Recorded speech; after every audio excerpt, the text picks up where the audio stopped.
Bíblia diz: aquele que tem ouvidos, ouça o que o Espírito diz às igrejas. A vida cristã, a vida do homem, ela tem um significado só. Escute, Deus está falando com você. A sua vida na terra tem um significado e um propósito só, e um dever, um só: amar a Deus sobre todas as coisas.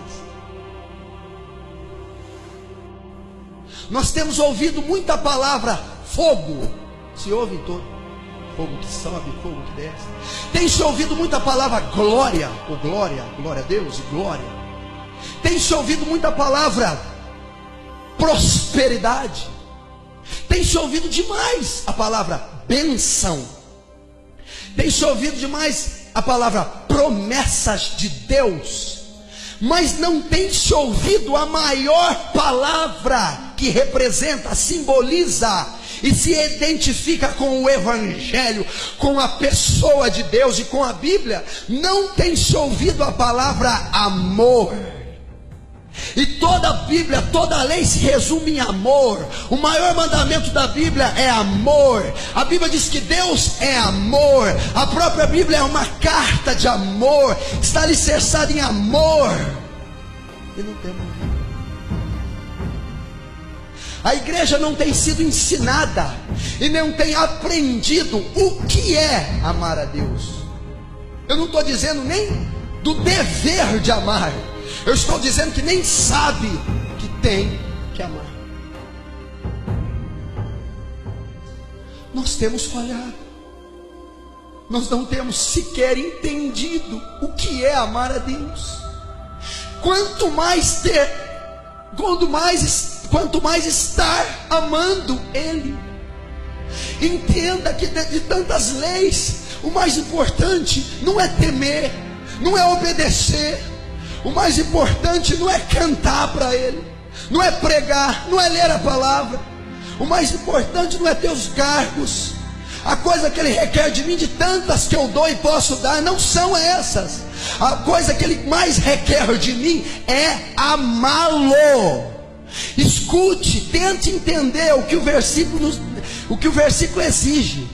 O maior sentimento que um homem pode ter para com outro, ou para com qualquer outra coisa, o maior sentimento que você é capaz de expressar, você homem de carne e osso, mulher, o maior sentimento que você pode expressar é amor.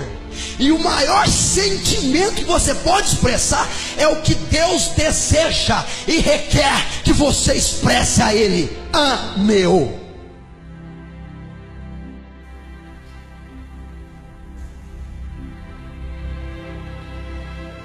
Mas você não tem conhecido isso, porque você cresceu ouvindo apenas bênçãos. Você entende e subentende que um Deus existe só para te abençoar, que você é um coitado e que Deus é o maior Papai Noel do século. E você vai a Deus somente por uma necessidade. Você só tem ouvido que Deus dá, que Deus cura, que Deus prospera, que Deus liberta, que Deus batiza com o Espírito Santo. Então a sua mente está afetada por uma doutrina egoísta de petição. E nós não encontramos isso na Bíblia como fundamental. As minhas necessidades são supridas por Deus, mas em toda a Bíblia mostra que Deus, por todos os patriarcas da igreja, foi adorado, foi servido, foi louvado. O rei Davi, pouquíssimas passagens ele requer algo de Deus. A maioria das passagens ele entrega algo a Deus, ele oferece sacrifício, constrói templo a Deus, tenda a Deus, traz a arca de Obed-edom, serve a Deus, porque entende: eu tenho que amar. Mas temos falhado. A geração desse século está ensinando errado, está desviando o foco da igreja, está fazendo de uma igreja, de um cristianismo que não conhece a Deus, que não tem sentimento algum por Ele, que nem entende que necessita amá-lo e muito menos o ama. Você já imaginou se naquele último dia, porque a morte já tem te beirado e me beirado, somos seres mortais, estamos sujeitos à morte, a doença, um acidente de carro, um infarto fulminante, pode nos levar a qualquer momento. Essa é uma certeza que você tem, morte. E se Deus olhar nos teus olhos e dizer: sequer você conhecia esse mandamento, apartai de mim, porque você nunca me amou.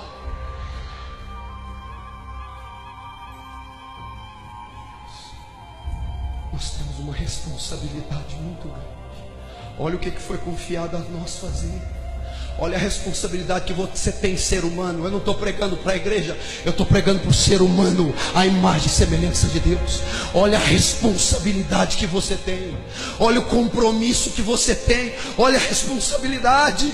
Amar a Deus, esse é o seu dever, a sua obrigação. O que é amar a Deus? O que é amar a Deus, pastor? Muitas vezes, querido, você deixa de pecar. Escute, e Deus vai falar. Você deixa de pecar por medo da consequência do pecado. Isso é medíocre, isso é fétido.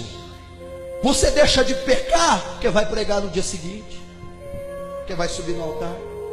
Você não peca por causa da responsabilidade. Que conversa é essa? Coisa medíocre é essa? Sabe o que é amor? Eu não peco, não é pela minha obrigação para com a igreja. Eu não peco com medo da consequência do pecado. Eu não peco por amor a Deus, por respeito àquele que tudo por mim executa. Isso é nobre, isso é amar. Não pecar por medo da consequência do pecado não significa nada para Deus. É não pecar porque eu amo, porque eu entristecerei o seu espírito, porque eu ferirei a sua palavra, porque eu vou macular a sua santidade. Eu amo.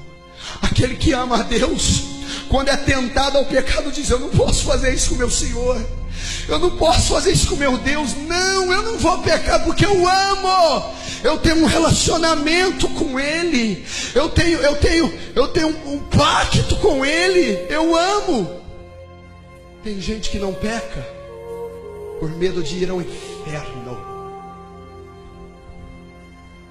Se eu pecar, eu vou para o inferno. Vou morrer no lago de fogo, habitar com demônios. Ai, eu tenho medo do inferno, por isso que eu vim para a igreja. Que coisa medíocre. Eu não amo, eu não sirvo a Deus, não é com medo do inferno. Eu sirvo a Deus, você deve servi-lo com desejo de ir ao céu. Você não serve Ele com medo da ira, mas você serve querendo conhecer o amor. Isso é amar. Escuta o que eu vou falar pelo Espírito Santo. Só vai para o céu quem amar a Deus. Não. Aquele que me ama, primeiro, conhece a minha palavra, sabe o que eu exijo dele. Segundo, obedece a minha palavra. Então, se você não conhece nada de Bíblia, você não ama a Deus. E se você conhece, mas não pratica nada que conhece, também não ama. Ama a Deus, mas não tem caráter renovado, não tem mente transformada, não anda nos estatutos de Deus, não é uma pessoa transformada pelo poder do Evangelho, pelo Espírito Santo, não ama. Mas os olhos de Deus estão voltados lá, naquele banheiro quando está tomando banho, naquele telefonema imoral, naquela mensagem imunda, naquele site imundo, naquele lugar que ninguém entra, nem o Espírito Santo, que está infestado de demônio. É lá que você é provado se ama a Deus. É no seu coração mau e corrupto, que julga, que condena, que cobiça, que se ira com as pessoas. É aí que ele julga. Quando eu começo a estudar a Bíblia, conhecer o caráter de Deus, olhar para Jesus e ver que Jesus expressava o amor de Deus, quando eu começo a orar, Orar. O que a oração mais profunda faz? O contato se avança mais um pouco. Eu começo a sentir a Deus. Eu começo a sentir o calor de Deus, a fragrância de Deus. Ele se torna algo real para mim. Então eu passo a amar aquele ser que eu leio, que eu creio, que eu tenho contato, que eu conheço. Eu posso sentir falta, saudade, eu posso ter dependência dele. Eu então passo a amar a Deus. É assim que se ama a Deus.